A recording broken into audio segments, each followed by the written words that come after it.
What up? It's your boy Mello Mars. Thank you so much for joining me today. Today is Wednesday. Every Wednesday we do a relationship topic. And today we're going to do something special that I love to do.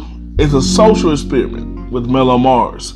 Now I do these periodically because I know I talk a lot of crap and a lot of controversial topics. And a lot of people would love to comment in my comment section, but they don't want to seem to be too much on the left, too much on the right. They don't want to get too deep in my controversy, so they hit me up in the inbox and try to stay anonymous at times, and I appreciate that, even though, everybody can't be as brave as I am. And if y'all hear something in the background, that's actually somebody cutting trees outside at night. That's some bullcrap. Anyway, so today's topic, guys, it's gonna be a doozy. Doozy. Baby out of wedlock. Is it a good thing or a bad thing? If you stick around to the end of this, I'll tell you my opinion about it. But I'm so excited to give you guys. I had a lot of feedback from some people. I'm super excited to give you the insight and what people had to say about this. So without further ado, let's get into it. And again, if you want to hear my opinion, stick around to the end. Alright guys, here goes the first one. Man, bro, I swear I just posted on Facebook, babies are the new jewelry, the new apparel. We rushing to do baby showers and gender reveal parties and can't even reveal who the father is. And he not even gonna be relevant 9 times out of 10. Number 1 is questioning why condoms ain't being used. No one is pushing marriage. Many are and have been born out of wedlock and always will be from this day on. But come on, can we get back to family values, family goals, husband, wife, child, parenting? It amazes me how we can create a child but can't create a unit. Amazing fornication, but no unification. He actually added, I don't give a F. You can say I said it. And here's number 2.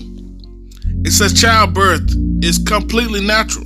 Marriage is a man-made social construct. As long as both parents have access to the children, I'm cool. And there is not a person alive that came out of a mother effer's rib. All these cusses on my friends list, all these cusses. My ear's too sensitive. Just joking. The next one here, guys, says very bad. I made the mistake in my youth and I regret it. If I could have done it all over again, I would have waited it. I was lucky I met my husband who helped me raise the child, but most women are not that lucky. It's very true. The next one here, guys, says, I believe compatibility is more important, i.e. morals, values, parenting styles, conflict resolution, I love that, etc. In a perfect world, marriage, children, and happily ever after would be ideal. But I have had children out of wedlock and in. I also have been in a toxic marriage that my children suffered tremendously in. I advise people to have the tough conversations with each other early on when the dopamine wears off. That's when reality sets in. Usually after a child is conceived, women scream, he changed after the baby came. No, he didn't. No, he didn't change.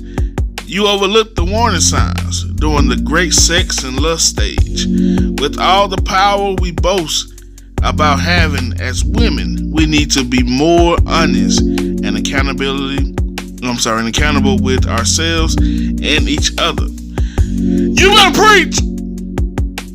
Oh, I got a little bit too excited, my bad. The next one here, guys, says, I think wedlock makes for a stronger foundation, but wouldn't consider it a requirement. Mainly, I would advise, just don't effing have kids. The next one here says, I'm not really a religious person, but I'll say it's no big deal to me. But at the same time, it would be better to be married and have kids so that you are stable and secure. Alright, this one here, guys, says she first starts saying bad. said, I hear you. Do you care to elaborate? She said, you know what? I changed my answer. It's not necessarily good or bad. I said, I got you. Do you have a reason why you say that? She said, because children are gifts. They're not mean, or maybe she meant to be good or bad. They're special. Regardless of the parents being married or not, doesn't affect the child or well-being. Two people could be married and not be able to provide or give the child a healthy, loving, stable home. Vice versa. With co-parenting, co-parenting people who aren't married. So whether or not they're out of wedlock doesn't really change anything. Fair point. Okay, this one here is a vastly different point of view from what we've seen so far. He says it's bad only because the parents turn parenting into a popularity contest. This is what I'm going through now. I say, wow, brother, that's a powerful point. I'm sorry to hear that you're going through that. So you believe if you two were married, things would be different? He said, depends. His mother and myself aren't on the same intellectual or career level and have different views on family. So she Puerto Rican, so I do feel if we were together, my son would see a toxic relationship, but not know it's toxic. He would think it's normal, as most kids do. This one says, to me, it honestly depends on the parents' financial situation. I don't care if they are married or not. Will they be able to financially support and provide for the child? Good point, my friend. Up next, it says, neither. The good or bad part is determined by each parent's actions and responsibility to their kids, and that is independent of the union formed between parents. No argument here, Lord. Next, it says it's a hard question to answer because with today's women, some just want kids and no partner. But I'm going to say it's a struggle to have kids without being married. I wouldn't say it's good or bad. This one says both, depending on how stable the mother is and the type of relationship the mother has with the father. I said, awesome point. Thank you so much for sharing your thoughts. And she continued. But I will say that it's a good idea to have a stable foundation such as a marriage when bringing smoother beings into this world. Smoother beings. I think I'm pretty smooth. So you're welcome. Strong women raise children all the time, but I think it's a matter of having a strong support system in place and the mother being stable or actively working towards goals to become stable. It's a lot of single fathers too. It's a question that best answered on a case-by-case basis. But overall, if that single parent is okay with having that baby without being married, they have to deal with that, with what comes with it. But from spiritual biblical standpoint, it's wrong because you should have not been even having sex unless you're married. So I guess it depends on who you're asking. Personally, and then I'm not sure what you mean by that. Have any children and would prefer to be married before I do. But she must mean I don't have any children. But I won't knock someone who has it outside of being married. My mom had me without marriage. Oh, I thought she didn't finish. She got one more for y'all, but she says it's just so many things as single parent, if the father is absent, that you take into consideration that will influence the burden the single parent would have to help determine if it's a good or bad thing. good point. And last but not least, we have a brother who says biblically it's bad, but I see it all the time. That's why people in the church that gets pregnant before marriage hurry up to get married before the delivery of the baby. Laugh out loud. That is so true. That is so freaking true. It cannot be debated, no argued, no tested, detested. That's the doggone truth. Let the church say amen. Amazing. Amazon.com. Amazing feedback from those people, guys. And just to give you a little bit of my thoughts. And again, my thoughts are not the end all be all. Everybody's free to have your own opinion. But start off with this. It's 4 ways to avoid poverty. This is not nothing that I made. This is something that you can Google. It's something that's been around since forever.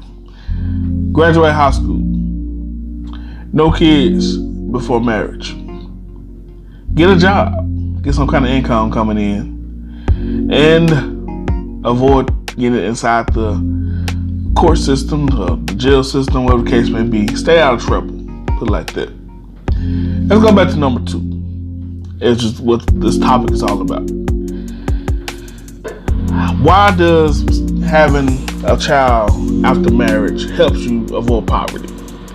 Because it takes more often than not 2 incomes to raise a child. Honestly, it takes more than 2, but let's just say for sure it takes 2 incomes. As we know, a mother and father. So the answer to my question is, I believe it is a bad thing to have children outside of wedlock. Primarily, I should say, because it takes 2 people to raise a child. And of course, nothing in life is guaranteed. You can get married and somebody can run off on you. You cannot be married and somebody run off on you. So you cannot be married and somebody stay. But you give yourself a little bit more of an assurance. I say a whole lot more of assurance. If you sign that good old deed, that good old contract, and bring the law into this thing. You can bring the Lord into this thing, but you're really bringing the law into that thing as well, to make people be more accountable for their actions. Meaning, if you choose to run off, you still legally can have some finances coming your way to help you have this child. I just talk about it from a pure financial standpoint. I ain't talking about spiritually. I ain't talking about you going to hell. Yeah, baby, out of wedlock. I ain't saying all that. I'm strictly saying, financially speaking, it takes 2 incomes. I haven't had any children yet. Keyword yet. From what I've seen from people who've done this thing successfully, when it's a mother and father working hard, whether they're together or not, but more often than not when they're married, working hard to do everything together on one accord, under one roof, under one household, combining everything together, it seems like that thing flow a little bit more smoothly. And that's definitely my plan. Now, secondly, guys, I want to talk about, and this is my final point. As we know, things have been rapidly changing in the black community. I'm black, as you can see, so let me focus on that for just a second. In the black community, since the 60s, the black family has been ripped apart. I mean, the statistics was so amazing as early as late as the 60s, I should say, as far as the percentage of households where there were single parents. Now it's 75% of kids that are born out of wedlock. 75%. And again, going back to what I just said, I'm not condemning anyone for having babies out of wedlock. I'm saying your chances slimmer. I was simply saying the chances are so much slimmer that you have somebody stick around. And how many stories do we hear day after day in this new generation of millennials and even Generation X, Generation Z, don't have a father around. They don't have a father around because he had no obligation to that woman. So why we have an obligation to that child? Or there's some deadbeat mothers out here as well that's leaving the kids to grandma, leaving the kids to daddy. without any responsibility on themselves. So I say that to say that wedlock does not guarantee that both parents will be there, but it does give you a little bit more of assurance, legally speaking. But I'm not here, like, again, to disagree with anybody. I just gave my opinion. I appreciate everyone's opinion they gave on this. Some very funny things. Got a little touchy on some of those. I love it. This was all about. This is a very touchy subject. So I'm gonna be doing more of these here coming soon. If you'd like to be a part of that, when I put something, I post out, or if you want to be a part of it, just hit me my email. I can send an email to you at any point. I would love to hear more people's opinion about the certain topics that really need to be talked about, and we really need to get a understanding of what most people think. But as always, guys, it's your boy Mello Mars. Stay cutting them dang trees. Let's grow. Peace.